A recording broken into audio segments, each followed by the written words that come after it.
Hello students, good morning. आज से मैं क्लास 11th से रिलेटेड कोर्स स्टार्ट कर रहा हूँ और इसमें आपका नीट आईआईटी का भी सिलेबस कवर होगा। तो सिलेबस को स्टार्ट करने से पहले कुछ हम बेसिक सी कॉन्सेप्ट जान लें। इसका इंट्रोडक्शन चालू कर लेते हैं कि हमारी फिजिक्स में क्या है, क्या पढ़ना है आपको। तो फिजिक्स की अगर बात करें तो फिजिक्स एक साइंस का बहुत बड़ा ब्रांच है जिसमें हम आसपास हमारे नेचर में जो भी फिनोमिनस हो रही हैं, घटनाएं हो रही हैं, उन घटनाओं को, उन फिनोमिनस को बारे में पढ़ना है और एक मैथमेटिकली कैलकुलेशन उसकी ड्राइव करनी है। कि जैसे अगर हम बात करें कि कोई बॉडी ऊपर से नीचे गिरती है तो क्या रीजंस हैं, क्यों गिरती है, क्यों गिर रही है, क्या रीजंस है। या हम देखते हैं जब हम किसी रास्ते पे चल रहे होते किसी व्हीकल से, तो हम बाहर की ओर जो हमारे पेड़ पौधे लगे होते हैं उनको देखते हैं तो हमारे रिस्पेक्ट में वो भी लगता है मोशन में होते हैं, या तो आगे जाते हुए दिखाई देते हैं, पीछे जाते हुए दिखाई देते हैं। वो डिपेंड करते हैं, हमारी मोशन पर डिपेंड करते हैं, किस तरीके से हम मोशन करते हैं। तो फिजिक्स में हमारा इस टाइप की जो घटनाएं हो रही, फिनोमिनन्स हो रही हैं, या सनलाइट जो आती है वो कितनी है, उसकी लाइट की स्पीड कितनी है, इन सारी चीज़ों के बारे में हमको पढ़ना है। तो एक छोटी सी बात है कि फिजिक्स में अगर सबसे बड़ी प्रॉब्लम स्टूडेंट्स की आती है कि हाउ टू लर्न फिजिक्स, हम फिजिक्स को कैसे सीखें। तो सबसे पहली बात, आपको एक अच्छा लर्नर बनना पड़ेगा। अगर आप एक अच्छे लर्नर बन गए तो आपकी फिजिक्स बहुत ही इजीली आपको समझ में आ जाएगी। क्योंकि हम लोग क्या करते हैं, मोस्टली रटने का काम करते हैं। रटना नहीं, आपको कॉन्सेप्ट समझना है, कॉन्सेप्ट क्या है इसकी, और कॉन्सेप्ट के अकॉर्डिंग अगर आप चलेंगे तो फिजिक्स बहुत ईजी हो जाती है। आपको आगे बीच बीच में बताता रहूंगा किस तरीके से क्या सिलेबस कवर करना है, सारी चीजें। तो आइए थोड़ा सा हम बात करते हैं फर्स्ट चैप्टर, जैसे हमारा है measurement.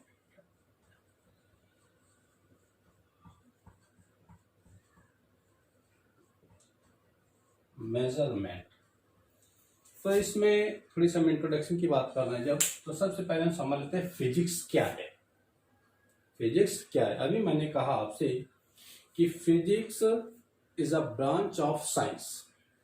Physics is a branch of science in which we study about the nature and natural phenomenons. जो हमारे एक भौतिक विज्ञान का एक पार्ट है जिसमें हम क्या करते हैं, जो हमारी प्रकृति है, प्रकृति में होने वाली घटनाएं हैं, इनके बारे में हम पढ़ते हैं। तो ये हमने बताया हुआ कि physics is a branch of science in which we study about the nature and natural phenomenons. की छोटे छोटे पार्टिकल से मार्कर बना हुआ है, ये किस तरीके से बना हुआ है, फॉर्मेशन किस तरीके से हुआ, इनके जो पार्टिकल्स हैं किस तरीके के इनके पीछे फोर्स लग रहा है, क्या फिनोमिनस हो रही है, ये सारा जो भी पार्ट्स है वो हमारा आता है किसकी, फिजिक्स के अंतर्गत। हम इनके बारे में कंस्ट्रक्शन के बारे में पढ़ना है, शेप एंड साइज क्या होता है इसके बारे में पढ़ना है। तो देखिए जरा, हम बात करें फिजिक्स की, मैंने कहा physics is a branch of science in which we study about the nature and natural phenomenons. तो हमारी जो फिजिक्स है इसको टू पार्ट में डिवाइड किया गया। Number 1 classical physics, number 2 modern physics.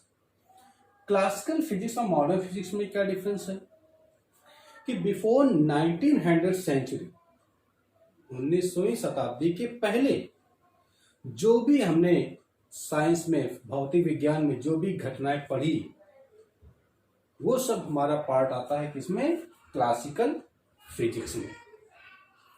और जो फिनोमिनस हमने 1900 सेंचुरी के बाद में पढ़ी, 1921, 1905, आइंस्टीन की थ्योरी, क्वांटम थ्योरी, ये सब जो हमारा पार्ट आता है वो होता है मॉडर्न फिजिक्स के अंदर। तो आइए सबसे पहले हम बात कर लेते हैं क्लासिकल फिजिक्स। क्लासिकल फिजिक्स को हमारा कुछ ब्रांचेस में डिवाइड किया हुआ है, जैसे आप देख सकते हैं। फर्स्ट मैकेनिक्स, थर्मोडायनेमिक्स, इलेक्ट्रोमैग्नेटिज्म, अकॉस्टिज्म और ऑप्टिक्स। तो अगर हम बात करें कि मैकेनिकल फिजिक्स में हम क्या पढ़ते हैं, ये क्या है, तो मैकेनिकल फिजिक्स की जब हम बात कर रहे हैं तो ये भी एक इस फिजिक्स का बहुत बड़ा पार्ट है जिसके अंतर्गत कई चीजें आती हैं। पहली बात जैसे यहाँ पे हमने लिखा है मैकेनिकल फिजिक्स को हमने 4 पार्ट्स में डिवाइड किया हुआ है। देखिए static, dynamics, fluid mechanics and aerodynamics. Statistical physics में क्या होता है कि स्टैटिकल फिजिक्स जो होती है हमारी, या हम सबसे पहले एक बात और समझ लें कि मैकेनिकल फिजिक्स क्या होती है। तो मैकेनिकल फिजिक्स में हम किसके बारे में पढ़ते हैं कि ऐसे मैटर पार्टिकल जिनकी स्पीड प्रकाश की स्पीड से कम हो, से मूव कर रहे हो। ऐसे पार्टिकल्स जो प्रकाश की चाल से कम चाल से मूव कर रहे हों। जैसे हमारे मीडियम में बहुत सारे पार्टिकल्स मूव कर रहे होते हैं। प्रकाश की चाल कितनी होती है? 3 × 10⁸ 3 × 10⁸ मीटर पर सेकेंड होती है। तो ऐसे मैटर पार्टिकल्स जिनकी स्पीड प्रकाश की यानी स्पीड ऑफ लाइट से कम हो और मीडियम में मोशन कर रहे हो, उससे रिलेटेड जो भी घटनाएं होती हैं वो हमारा पार्ट पढ़ते हैं किसमें? मैकेनिकल फिजिक्स में। तो यहाँ पर इससे रिलेटेड हमने इसको 4 पार्ट्स में डिवाइड किया हुआ है, statics, dynamics, fluid mechanics and aerodynamics. Statistical physics में क्या पढ़ते हैं कि जो हमारे, मैंने अभी आपसे कहा, स्टैटिक फिजिक्स में पढ़ते हैं उन वस्तुओं के बारे में जो वस्तुएं स्थिर हों। कैसी हो? स्थिर वस्तुओं के बारे में हम लोग पढ़ते हैं कि जिनका कोई मूवमेंट ना हो रहा हो। कोई बॉडी जैसे ये रख दिया हमने, रखी हुई अपनी पोजीशन पर, तो इसकी प्रॉपर्टीज क्या है, इसकी कंस्ट्रक्शन क्या है, इन सारी चीजों के बारे में पढ़ते हैं किसमें? स्टैटिक्स में। डायनेमिक्स में हम क्या पढ़ते हैं कि जो वस्तुएं गतिशील हों, मोशन में हों। मोशन में कोई भी चीज हो सकती है, किसी भी बॉडी के लिए हम बात करें, एयर पार्टिकल्स की बात करें, एयर पार्टिकल कॉन्टिन्यू मोशन करते रहते हैं। हम बोल रहे हैं साउंड प्रोड्यूस हो रहा है, मीडियम में जा रहा है, मूव कर रहा है। ये सारे जो पार्ट आते हैं हमारे किसमें? डायनेमिक्स। यानी ऐसी बॉडीज जिसका हम क्या करें, मोशन में हो, और सारा घटना किसमें पड़ता है? डायनेमिक्स का पार्ट होता है। फ्लूइड मैकेनिक्स में क्या है कि जो द्रव से रिलेटेड जो भी फिनोमिना होती है, कि जो वाटर होता है, कोई भी लिक्विड हो, तो ठीक है, किसी भी लिक्विड की कंस्ट्रक्शन क्या है, उसकी प्रॉपर्टीज क्या है, उसका स्ट्रक्चर क्या है, उसमें कौन कौन सी फिनोमिनस हो रही है, ये सारा पार्ट हमारा आता है फ्लूइड मैकेनिक्स के अंतर्गत। और लास्ट आप देखें लिखा एरोडायनेमिक्स। एरोडायनेमिक्स में जैसे हम बात करें कि हमारे एरोप्लेन्स जो होते हैं, एरोप्लेन्स क्या करते हैं? मूव कर रहे होते हैं, उड़ते हैं ना। तो इससे रिलेटेड जो भी हमारी फिनोमिनस होती हैं वो हमारा आता है एरोडायनेमिक्स के अंतर्गत। अब दूसरी बात हम करते हैं थर्मोडायनेमिक्स। थर्मोडायनेमिक्स में क्या है? थर्मोडायनेमिक्स में ऊष्मा से संबंधित जो भी घटनाएं हो रही है, कि अगर कोई कंडक्टर, कोई बॉडी है, उसको हम हीट देते हैं, तो हीट का क्या होता है? आप देखते हो कुछ समय बाद छूने पर उसकी दूसरा एंड भी क्या होता है? गर्म हो जाता है। क्यों गर्म हो जाता है? क्या कारण है? या अगर हम वाटर को बॉयल करते हैं तो उससे कुछ वेपर बनने लगती है, फिर वेपर को कलेक्ट कर दें तो फिर से हमारा क्या बन जाता है? वाटर बन जाता है। तो इस तरीके हीट से रिलेटेड जो भी फिनोमिनस होती हैं वो हमारा पार्ट आता है थर्मोडायनेमिक्स के अंतर्गत। अगला लिखा हुआ देखिए इलेक्ट्रोमैग्नेटिज्म। तो इलेक्ट्रोमैग्नेटिज्म की जब हम बात करते हैं तो इलेक्ट्रोमैग्नेटिज्म के अंतर्गत हम क्या करें कि जो हमारी जैसे करंट है, किसकी बात करें? करंट की बात करें, मैग्नेटिज्म की बात करें, चुंबकत्व की बात करें, जिसके कारण धारा उत्पन्न हो रही है, धारा की बात करें, है ना। अगर किसी वायर में कोई मैग्नेटिक फील्ड के कारण जो करंट हम प्रोड्यूस कर देते हैं, तो ये जो करंट से रिलेटेड जो भी फिनोमिनस होती है हमारा पार्ट आता है इलेक्ट्रोमैग्नेटिज्म के अंतर्गत। अगला यहाँ पे हमारा पार्ट्स जो लिखा हुआ है आप देख सकते हो, ऑकस्टिज्म। तो ये जो हमारा पार्ट है, ठीक है, ये भी हमारा जो पार्ट दे रखा हुआ है ये भी एक लाइट का ही पार्ट है। ऑकस्टिज्म मतलब जो भी हमारे प्रकाश से संबंधित जो घटनाएं हो रही है।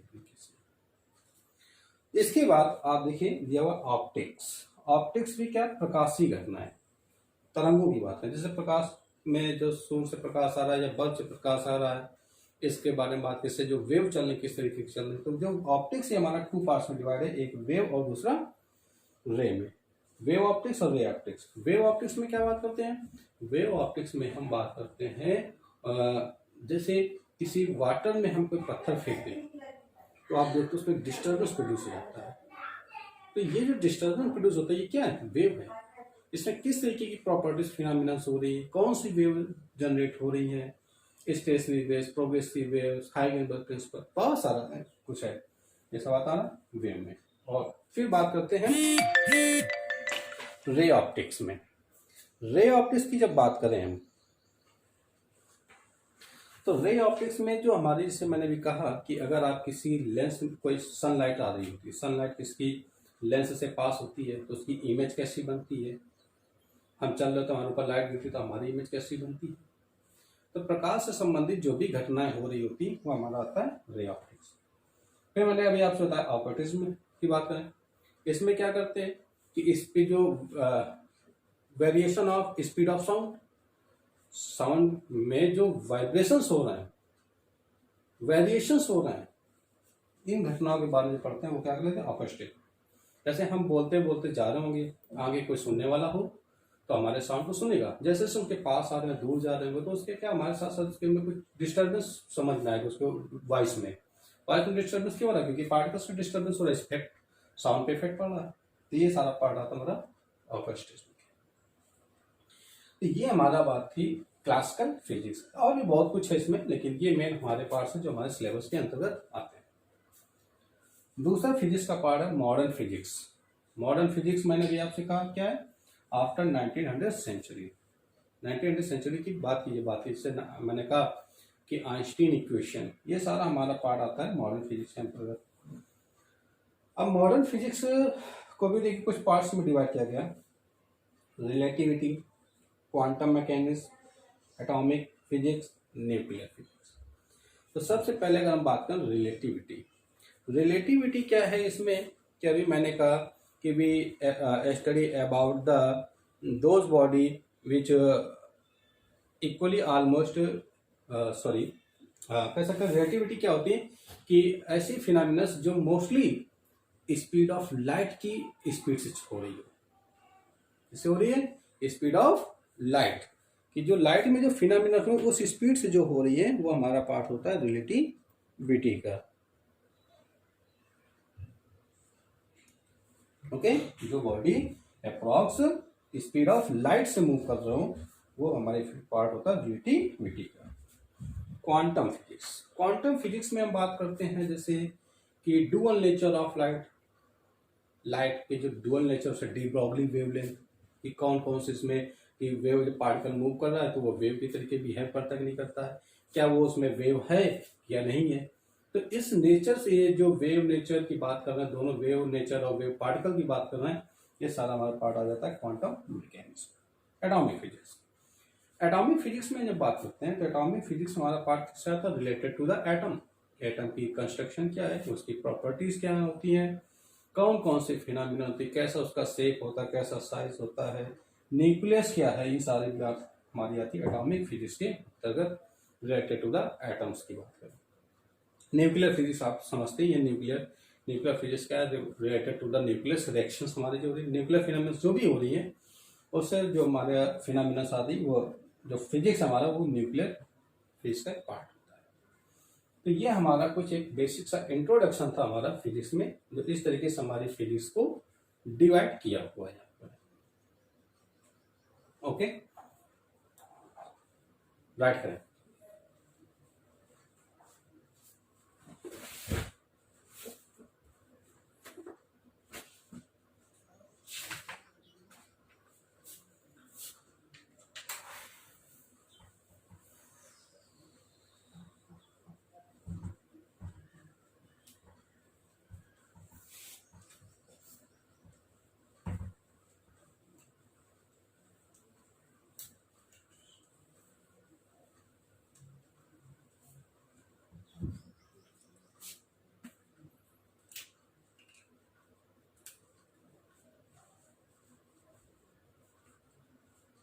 अब देखते हैं आगे। तो अब हम बात करते हैं मेजरमेंट क्या होता है। मेजरमेंट की बात करें तो मेजरमेंट का सीधा सा कॉन्सेप्ट ये होता है किसी चीज की नाप तोल करना। अगर हम कोई टू ऑब्जेक्ट ले लें, टू बॉडीज ले लें, सपोज दैट मैंने कहा मेरे पास एक ये मैच बॉक्स है और एक ही मार्कर पेन है। अगर आपको मेजरमेंट के बारे में नहीं पता है तो आप कैसे बता सकते हैं जिसमें से कौन सी बॉडी हैवी है, कौन सी लाइट है? क्या आप इसका मेजरमेंट कर सकते हैं? नहीं कर सकते। तो हमें इन चीजों का एनालिसिस करने के लिए, अध्ययन करने के लिए कि कौन सी चीज हैवी है, उसकी क्वांटिटी क्या है, उसकी यूनिट क्या है, उसकी डायमेंशंस क्या है, इन सभी चीजों को पता करने के लिए हमें मेजरमेंट का जानकारी होना बहुत जरूरी है। तो मेजरमेंट का मतलब क्या है? मापन करना। और मापन करने के लिए हमें दो चीजों की जरूरत पड़ती है। क्या? एक तो यूनिट और दूसरा उसका हम कह सकते हैं मैग्नीट्यूड।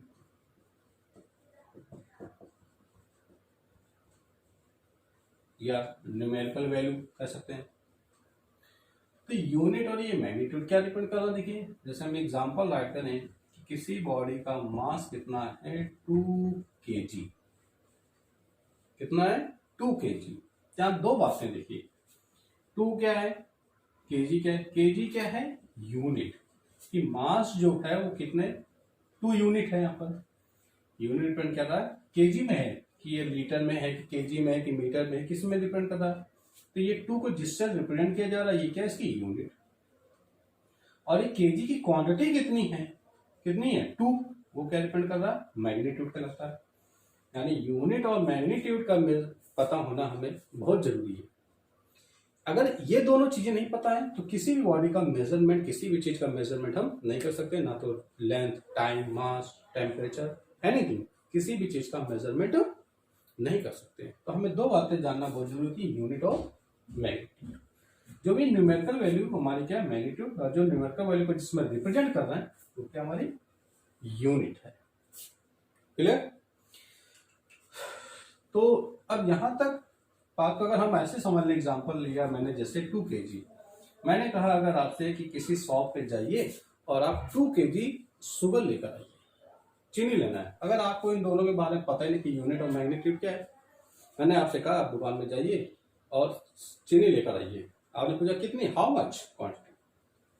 मैंने कहा आपसे 2 ले आइए। आप शॉप पे गए, आपने दुकानदार से आपने आपसे पूछा कितनी चीनी चाहिए, आप उससे बोल रहे हो, ठीक है, आपको ये नहीं पता कि यूनिट क्या है, मैग्नीट्यूड कुछ नहीं पता।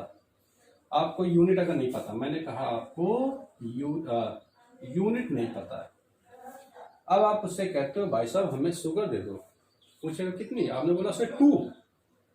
आपसे क्या पूछेगा वो? 2 क्या?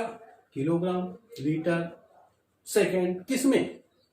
नहीं, आप बोलो नहीं हमें 2 दे दो, भाई साहब क्या होगा? नाराज हो, 2 थप्पड़ मारेगा और भगा देगा आपको वहां से। तो क्या ये यूनिट के बिना मैग्नीट्यूड कंप्लीट हो रहा है? नहीं। अच्छा, अगर इसी बात को मैं से राइट कर दें, यहाँ 2 हटा दें और केजी लिख दें। अब आप शॉपकीपर से बोले क्या हमें मैग्नीट्यूड नहीं पता, आप बोले भाई साहब हमें चीनी चाहिए, बोला कितनी? आप बोला भैया केजी दे दो। अरे भाई केजी क्या, कितनी? अरे नहीं केजी दे दो। तो आप क्या कहेंगे? आप केजी केजी कर रहे हो, अगर जब तक आप उसको मैग्नीट्यूड की क्वांटिटी नहीं बता रहे हो कि कितनी क्वांटिटी चाहिए, तो क्या वो आपको मेजरमेंट कर पाएगा? नहीं कर पाएगा। मीन्स अगर मेजरमेंट करने के लिए मैं यूनिट प्लस मैग्नीट्यूड, क्वांटिटी जो डिपेंड कर रहा है, दोनों बातों की जानकारी बहुत जरूरी है। अगर ये दोनों बातें ही हमें नहीं पता है तो हम इस चीज का एनालिसिस, मेजरमेंट नहीं कर सकते किसी भी बॉडी का। क्लियर? ओके, आगे बढ़ते हैं।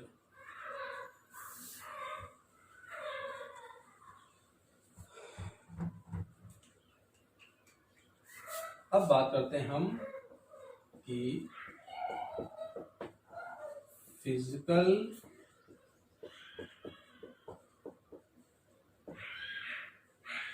क्वांटिटी क्या होती है। तो देखिए, फिजिकल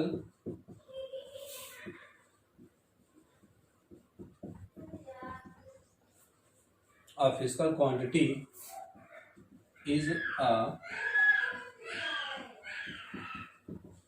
क्वांटिटी। क्या कह रहा है? A physical quantity is a quantity which can be measured which can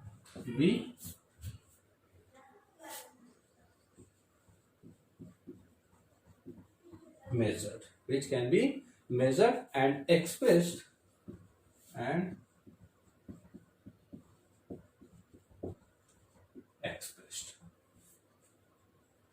in terms of number units. In terms of number units. क्या लिखा देखिए, a physical quantity is a quantity which can be measured and expressed in terms of number unit. Physical quantity क्या है? एक ऐसी quantity मतलब physical quantity मतलब क्या? भौतिक राशियां. क्या? भौतिक राशियां. तो भौतिक राशियों को डिफाइन किया मैंने, क्या है कि a physical quantity is a quantity which can be expressed and measure in terms of number unit. यानी कि वे भौतिक राशियां वे राशियां हैं जिनका हम मापन कर सकते हैं और उसको किसी एक नंबर यूनिट में रिप्रेजेंट कर सकते हैं. क्या मैंने कहा? भौतिक राशियां क्या है? वे राशियां हैं जिनको हम क्या कर सकते हैं? मेजरमेंट कर सकते हैं. फिजिकल क्वांटिटीज क्या है? जिनका हम मेजरमेंट कर सकते हैं.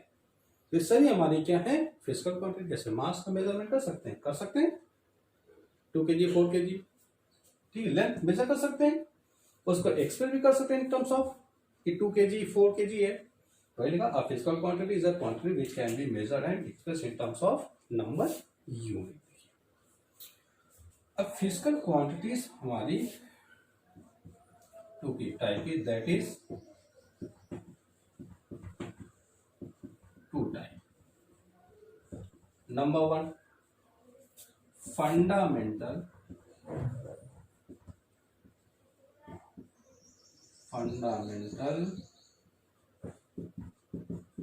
क्वांटिटी और नंबर 2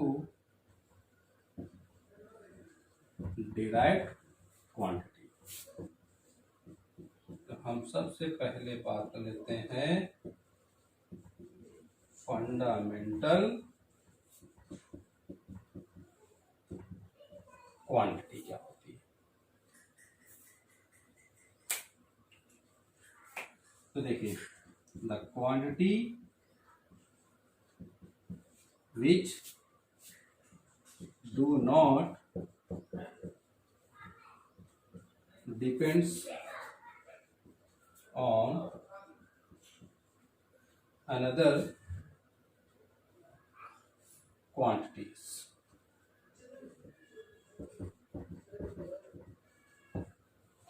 क्या लिखा हुआ देखिए,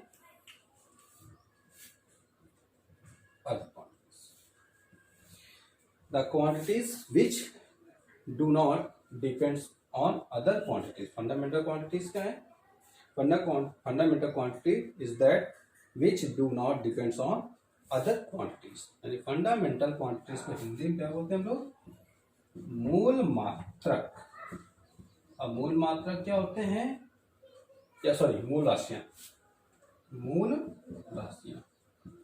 मूल राशियां वे राशियां होती हैं जिनको जो किसी अन्य राशियों पर डिपेंड नहीं करती.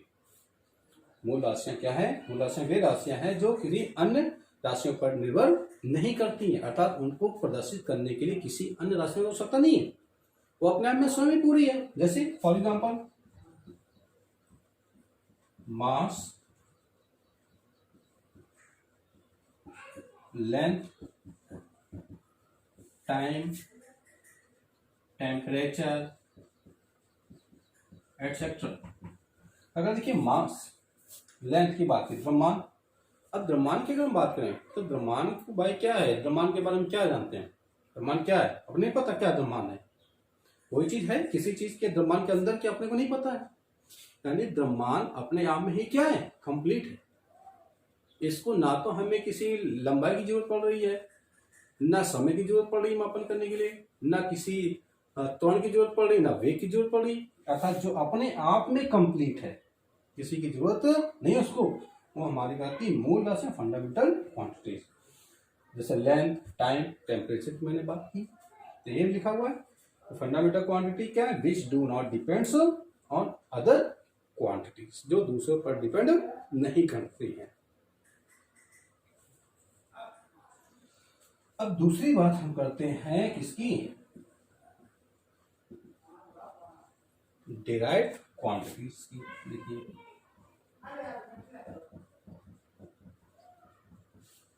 डिराइव्ड क्वांटिटीज क्या होती हैं, तो इसकी जब बात करें तो the quantity which are derived from the fundamental quantities, which are derived from fundamental quantities। ऐसी क्वांटिटीज, ऐसी राशियां जिन्हों मूल राशियों से हम प्राप्त करते हैं वो कहलाती हैं डिराइव्ड क्वांटिटीज। हिंदी में बोलते हैं हम इसको व्युत्पन्न राशियां, व्युत्पन्न राशियां। क्या कहना है, मूल राशियों की किसी की हेल्प नहीं होती, पर मूल राशियों से जो राशियां बन जाए वो हमारी होती है क्या, डिराइव्ड क्वांटिटीज होती है। ओके, आई थिंक बात समझ आ गई। फॉर एग्जाम्पल अगर हम बात करें, जैसे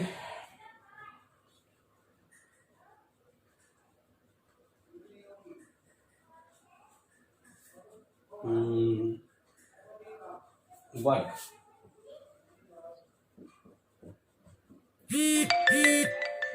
फोर्स एटसेट्रा। देखिए वर्क की बात करें तो वर्क इक्वल टू क्या होता है, फोर्स इनटू डिस्प्लेसमेंट, बल गुणे लंबा दूरी। अब बल कहां से आएगा, देखिए फोर्स,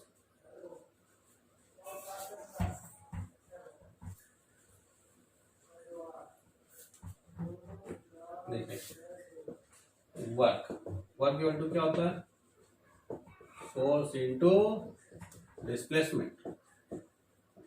अब फोर्स को हम क्या लिख सकते हैं, mass into acceleration, mass into acceleration into displacement. जब बल बराबर क्या तो द्रव्यमान गुणे त्वरण। अब देखिए द्रव्यमान आ गया, मास, मास मैंने अभी बात की, ये लिखा हुआ देखिए, ठीक है। मास की यूनिट क्या होती, केजी। ये क्या लिखा, एक्सीलरेशन त्वरण, त्वरण की यूनिट क्या होती है, मीटर और second square into displacement, distance है, डिस्टेंस की क्या होती है, मीटर, तो किलोग्राम मीटर स्क्वायर पर सेकेंड स्क्वायर। ये जो यूनिट आ गई, ये तो वर्ग क्या हो गया हमारे fundamental, sorry derived quantities. Derived quantities किससे बन रहा है, देखो फोर्स और डिस्प्लेसमेंट। फोर्स किससे बन रहा, मास, अरे डिस्प्लेसमेंट यानी डिस्टेंस लेंथ है एक तरीके की। तो ये फंडामेंटल क्वांटिटी से बनी डिराइव्ड क्वांटिटीज। और डिराइव्ड क्वांटिटीज की जो यूनिट होती है, ये जो हमने निकाली किलोग्राम इंटू मीटर पर सेकेंड स्क्वायर, इसको बोलते हैं हम डिराइव्ड यूनिट। क्या बोलते हैं, डिराइव्ड यूनिट। तो फंडामेंटल क्वांटिटीज की जो यूनिट्स होती है इनको बोलते हैं डिराइव्ड यूनिट। और जैसे देखिए हम बात कर लेते हैं फोर्स। फोर्स क्या होता है, मास इंटू एक्सीलरेशन। मास की यूनिट क्या होती है, केजी, एक्सीलरेशन मीटर पर सेकेंड स्क्वायर, क्या बन गया, किलोग्राम मीटर पर सेकेंड स्क्वायर। तो ये क्या है, डिराइव्ड यूनिट। क्लियर, अच्छा, तो ये बात हो गई हमारी फंडामेंटल क्वांटिटीज और डिराइव्ड क्वांटिटीज की। अब हम थोड़ा आगे बढ़ते हैं और चीजों को समझते हैं।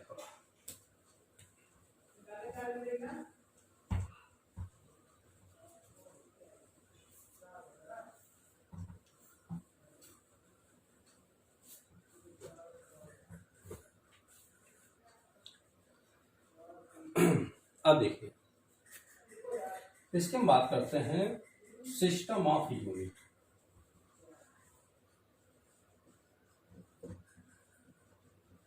सिस्टम ऑफ यानी यूनिट को राइट करने के सिस्टम क्या है, कौन कौन से होते हैं, देखिए सीजीएस, एमकेएस, FPS। कौन कौन सी बात कर रहे हैं? FPS, MKS, CGS। तो देखिए सबसे पहले हम CGS की बात कर रहे हैं।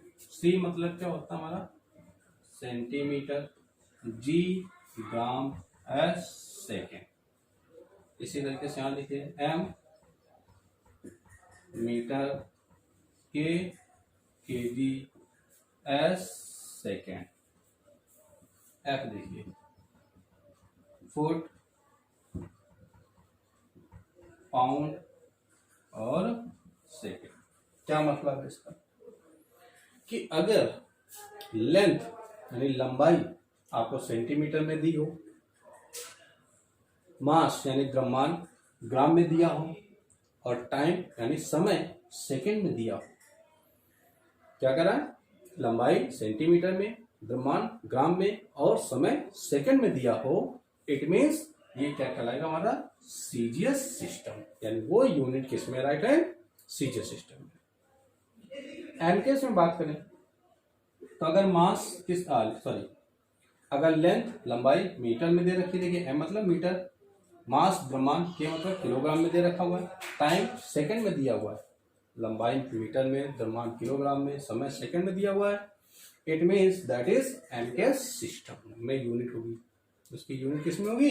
एमकेएस सिस्टम में। अभी आगे बात करेंगे हम डिटेल में, सीजीएस को एमकेएस में कन्वर्ट करना है, एमकेएस को सीजीएस में कन्वर्ट करना, सब आपको आगे बताया जाएगा। तीसरी क्या है? Foot, pound, second. तो अगर लेंथ फुट में दे रखी है, मास द्रव्यमान पाउंड में दिया हुआ है, टाइम सेकंड में दिया हुआ है, तो ये हमारी सिस्टम क्या कहलाता है? एफपीएस सिस्टम कहलाता है। ओके, तो ये सारी चीजें आज हमने बात की, थोड़ी सी एक इंट्रोडक्शन की बात की।